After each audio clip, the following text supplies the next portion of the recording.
নমস্কার বন্ধুরা, আজ আমি আপনাদের সাথে শেয়ার করে নেব ডিমের এক অসাধারণ রেসিপি। আমরা তো ডিমের অনেক রকম রেসিপি ট্রাই করেছি।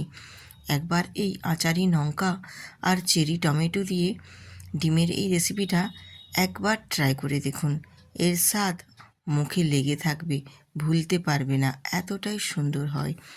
তো আমি আজকের এই ডিমের রেসিপিটা বানানোর জন্য নিয়ে নিয়েছি চেরি টমেটো। টমেটোগুলো দেখতে এত অপূর্ব সুন্দর, কি বলবো, ভীষণ ভালো লাগছিল আমার টমেটোগুলো দেখতে।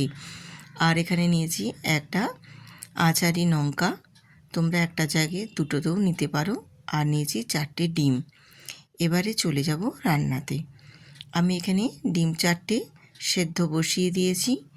আমি নুন দিয়ে একটু সেদ্ধ করে নেব ডিমগুলো সেদ্ধ করে নিয়ে তারপর ঠান্ডা জলে একটু ঠান্ডা করে নিয়ে খোসা ছাড়িয়ে তারপর ফিরে আসছি আপনাদের কাছে।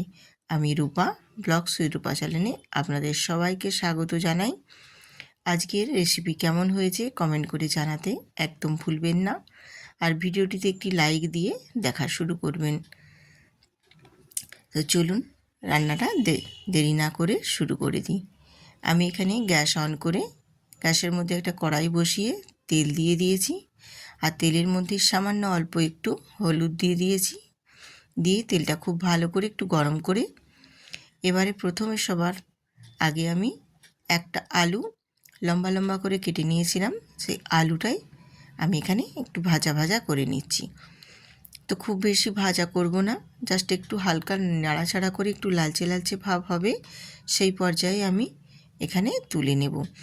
এই রেসিপিটা খেতে এত অসাধারণ, ভাত রুটি দুটোর সাথেই কিন্তু একেবারে অসাধারণ, খেতে ভীষণ সুন্দর। একবার বানালে বারবার কিন্তু বানাতে ইচ্ছে করবে, এতটাই টেস্টফুল হয় এই ডিমের রেসিপিটা। একবার হলেও বাড়িতে ট্রাই করবেন বন্ধুরা। আলুগুলো ভেজে নিয়েছি, এরপর আমি ডিমগুলো ভেজে নেব। আর ডিমগুলোও কিন্তু আমি খুব লালচে করে ভাজবো না, ডিমগুলো একটু হালকা করে নেড়ে ভেজে তুলে নেব। কারণ খুব বেশি ভাজা করলে ডিম কিন্তু খেতে খুব একটা ভালো লাগে না, তাই হালকা করেই একটু ডিমগুলোকে ভেজে নেব। না ভাজলেও হয়, কিন্তু ডিমগুলো একটু হালকা করে ভেজে নিলে দেখতে বেশ ভালো লাগে। না হলে একেবারে সাদা সাদা লাগে, তখন কিন্তু খুব একটা ভালো লাগে না। ডিমগুলো ভেজে তুলে নিয়েছি। এবারে ওই তেলের মধ্যেই দিয়ে দেবো আমি এখানে একটা বড় সাইজের পেঁয়াজ কুচি করে নিয়েছি, সেই পেঁয়াজটাও আমি ওই তেলের মধ্যে দিয়ে দিলাম। পেঁয়াজটা তেলের মধ্যে দিয়ে একটু হালকা করে নাড়াচাড়া করে ব্রাউন কালার করে ভেজে নেব। পেঁয়াজটা যতক্ষণ ভাজা হচ্ছে সেই ফাঁকে আমি এখানে গুঁড়ো মশলাগুলো অ্যাড করে দেব। এখানে গুঁড়ো মশলা আমি কাশ্মীরি লঙ্কার গুঁড়ো দিয়েছি, হলুদের গুঁড়ো দিয়েছি, আর দিয়েছি জিরে গুঁড়ো, আর স্বাদ মতো নুন। সব কিছুটাই আমি পেঁয়াজের সাথে ভালো করে একটু কষিয়ে নেব। মশলাগুলো পেঁয়াজের সাথে খুব ভালো করে একটু কষিয়ে নিলে কালারটা কিন্তু বেশ সুন্দর আসে। সব কিছু বেশ ভালো মতো কষিয়ে নেওয়ার পর এখানে আমি অ্যাড করে দেব আদা আর রসুন বাটার পেস্ট। আদা রসুন বাটার পেস্টটা দিয়েও একটু নেড়ে চেড়ে ভেজে নেব, যাতে কাঁচা গন্ধটা চলে যায়। আর এরপর আমি একটু মশলা ধোয়া জলটাও দিয়ে দেব। দিয়ে খুব সুন্দর করে মশলাটা কিন্তু নাড়াচাড়া করে একটু কষিয়ে নেব।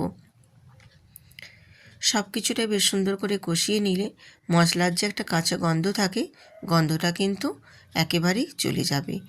আর এরপর আমি এখানে ঝালের জন্য দিয়ে দেব 2টো কাঁচা লঙ্কা। তোমরা ঝালের পরিমাণ বাড়াতে চাইলে বাড়িয়ে নিতে পারো। এরপর আমি এখানে ভেজে রাখা আলুগুলো দিয়ে দিলাম। ভেজে রাখা আলুটা দিয়েও একটু নাড়াচাড়া করে মশলার সাথে কষিয়ে নেব। খুব বেশিক্ষণ কষানোর দরকার নেই, সামান্যক্ষণই একটু নাড়াচাড়া করে নিয়ে আমি দিয়ে দেবো এখানে স্বাদ মতো বা পরিমাণ মতো যতটা জল লাগবে সেই পরিমাণে জল দিয়ে দেব।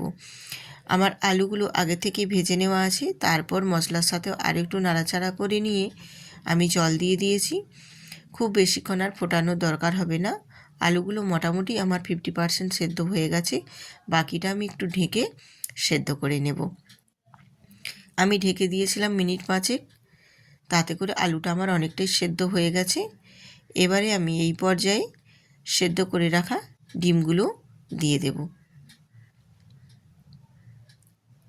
সেদ্ধ করে রাখা ভেজে নেওয়া ডিমগুলোও দিয়ে দিলাম। দিয়ে একটু নাড়াচাড়া করে এর ওপরে এবার আমি দিয়ে দেব যে টমেটোগুলো আমি কেটে ধুয়ে রেখেছিলাম সেই টমেটো, আর দিয়ে দেবো এখানে আচারের লঙ্কা। এই টমেটো আর আচারের লঙ্কাটা দেওয়ার ফলে এই তরকারির স্বাদটা একেবারেই আলাদা আসবে আর খেতে ভীষণ সুন্দর লাগবে। এই লঙ্কার যে ফ্লেভারটা আর এই চেরি টমেটোর যে একটা ফ্লেভার, দুটো মিশে এই ডিমের তরকারিটার স্বাদটা একেবারেই অন্যরকম। মানে খেতে যে কী ভালো লাগবে আপনারাও বুঝতে পারবেন না যে এই লঙ্কা আর টমেটো দিয়ে ডিমের তরকারির স্বাদ একেবারেই পাল্টে যায়। আর এবং এর গন্ধটাই এত সুন্দর উঠেছে কি বলবো বন্ধুরা, ভীষণ ভীষণ ভালো লাগছে। একবার হলেও বাড়িতে ট্রাই করে দেখবেন, ভীষণ সুন্দর খেতে, যেমনই সুন্দর আর সুগন্ধও বেরিয়েছে ততটাই ভীষণ ভালো।